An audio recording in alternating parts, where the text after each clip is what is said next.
Srimad Bhakti Rakshak Sridhar Goswami Maharaj on his appearance day, Shri Virachandra Prabhu, Lord Nityananda's son, on his appearance day, all Vaishnavas and Vaishnavis, Pujapad Damodar Maharaj and everyone, Dandavat. So, Shri Virachandra Prabhu was the son of Shri Nityananda and Vasudha Devi. He was the disciple of Shri Janavata Kurani, the sister of Shri Vasudha, his mother. He was manifestation of Shri Kshirodakashaya Vishnu in Gaura Lila, and he was like second incarnation of Shri Chaitanya Mahaprabhu. So wherever he was going, he was carrying Shri Chaitanya Mahaprabhu's spirit, his personality, his conception, everything. So in our scriptures like Bhakti Ratnakara and others is described how he was performing pilgrimage all over India. First he went to Bengal, all over Bengal. Then he visited also Kshetra Dham and also went to Vrindavan. So he met so many devotees, and all devotees were so happy. They could feel Mahaprabhu's presence at every step. So many atheists, so many faithless people he was delivering in a natural way, on the way. So all glories to Shri Virachandra Prabhu, second incarnation of Shri Chaitanya Mahaprabhu, glorious son of Shri Nityananda. Srila Bhakti Rakshak Sridhar Goswami Maharaj is the Shiksha Guru for all devotees of Gaudiya Math, practically any Gaudiya Math. Srila Bhakti Rakshak Sridhar Goswami Maharaj, when he was young, he met Srila Bhakti Siddhanta Saraswati Prabhupada in 1923. First, then in 1926 he fully surrendered and he took initiation. Shri Ramendra Sundar Prabhu, Brahmachari was his name. Actually, his father wanted him to marry, so he was married, and he was very educated, very educated. He comes from very aristocratic Bhattacharya family.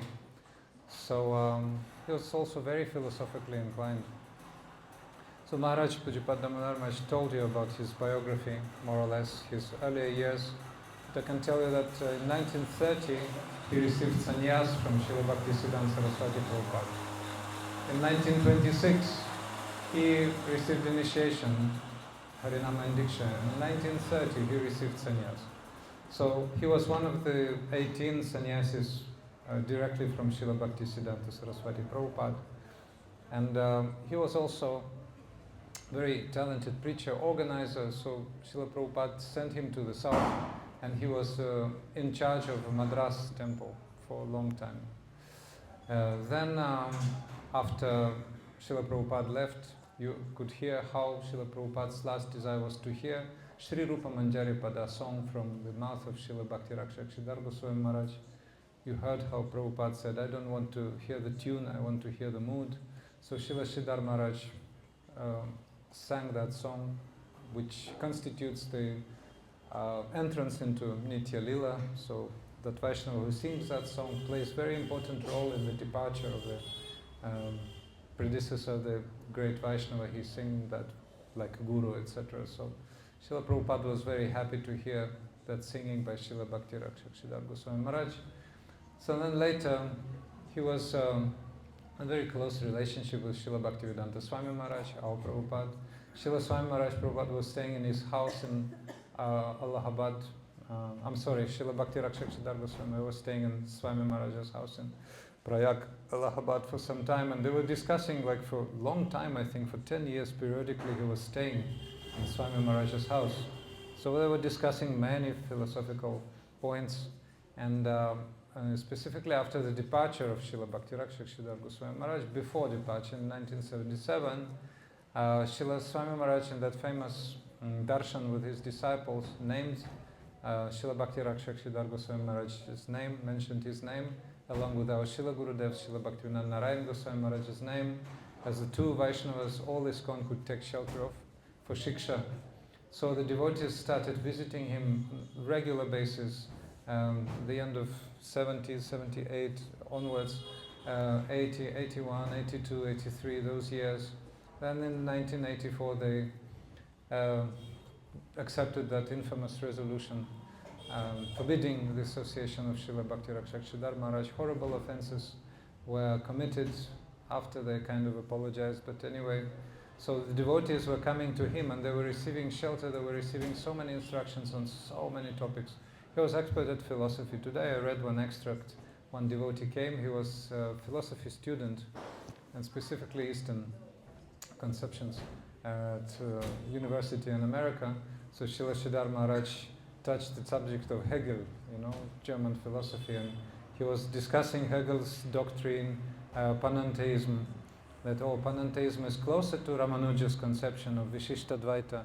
That is not pantheism, because pantheism means nature is God, and God is nature, but panentheism, something higher, meaning that God is beyond nature also, beyond material nature. So that is very common with the Vaishnava theology, Vaishnava Siddhanta. So he impressed the devotee very much, and he named so many other names of philosophers like Kant and so many others who are close to objective idealism. Thus Srila Sridhar Maharaj was speaking about evolution of consciousness, subjective evolution of consciousness. Everything in his preaching was about Sharanagati, about surrender. So that was his main object, I think. So his famous book, Prapanna Jivanamritam, where he, with his poetic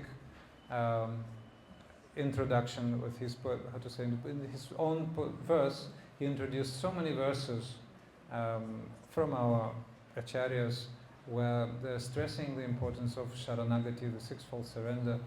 Also, the devotees know his books.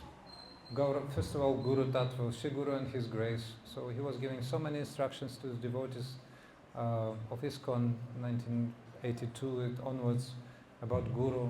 So many classical chapters there when one is searching for Guru, when one is feeling some difficulty understanding Guru Tattva, especially at critical moments when your Gurudev leaves, or where there are some quarrels regarding Guru Tattva and following Guru, etc.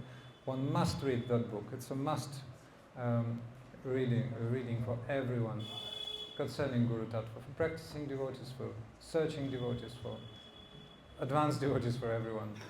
Gaura Tattva also, the golden volcano of divine love, and so many others. So we're about to see drama now by Nila Madhava Prabhu and his troupe. So I have to finish here. Shri Virachandra Prabhu ki jai, Shri Bhakti Rakshak Sridhar Goswami Maharaj ki jai. So dear devotees, tomorrow is a bus parikrama day. We're going to Ramghat, Biharwan, Chirghat and Temple of Garuda Govinda. So please board your buses after Yogamaya Arati. Meet here if you don't know the way to the head post office. Buses will be starting again from the head post office as usual. So please take some change for the bus fare and the temples, take your own breakfast, and don't forget to give 6 first rows to brahmacharis and sannyasis. По-русски все перевели, да? Все понятно. Завтра в автобусный день мы едем в Рамгат, Бигарван, Чиргат, Говинда. Автобусы будут отправляться в почтамт опять. Встретитесь здесь рядом, если вы не знаете дорогу. После Йога-Майя Арати посадка в автобус, возьмите свой завтрак, 6 первых рядов, выступайте брахмачари, саньяси, мужчина. So, Hare Krishna, Nitai Gaur Premanande, Hare Krishna, Krishna Krishna, Hare Hare, Hare Krishna, Hare Hare,